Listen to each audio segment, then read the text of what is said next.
বুধবার সকাল ৮টায় ভারতের মুম্বাই থেকে মহারাষ্ট্রের রাজ্যের বারামতি রওনা হয়েছিলেন এনসিপি প্রধান ও রাজ্যের উপমুখ্যমন্ত্রী অজিত পাওয়ার। ১৫টা নাগাদ বারামতি বিমানবন্দরে অবতরণের সময় নিয়ন্ত্রণ হারিয়ে ছিটকে পড়ে ছোট্ট বিমানটি। মুহূর্তেই এতে আগুন ধরে যায়।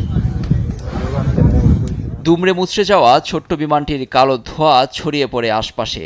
দ্রুত ঘটনাস্থলে ছুটে যায় পুলিশ, জরুরি বিভাগের কর্মী ও অন্যান্য কর্মকর্তারা। এ বিমানেই অজিত পাওয়ারের সঙ্গে ছিলেন পাইলট সহ আরও কয়েকজন। তাদেরও মৃত্যুর খবর দিয়েছে সংশ্লিষ্টরা। ভবিষ্যৎ হোক নিরাপদ, বিনিয়োগ হোক বিশ্বস্ত, আর আমার পছন্দ সল্ট বে। ওয়েলকাম টু সল্ট বে।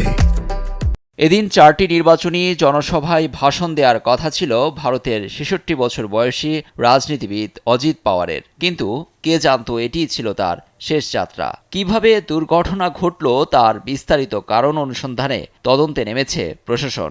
অজিত পাওয়ার ছিলেন মহারাষ্ট্রের ৮ম উপমুখ্যমন্ত্রী। তার মৃত্যুতে শোকাহত দেশটির রাজনৈতিক মহলসহ সমর্থকরা।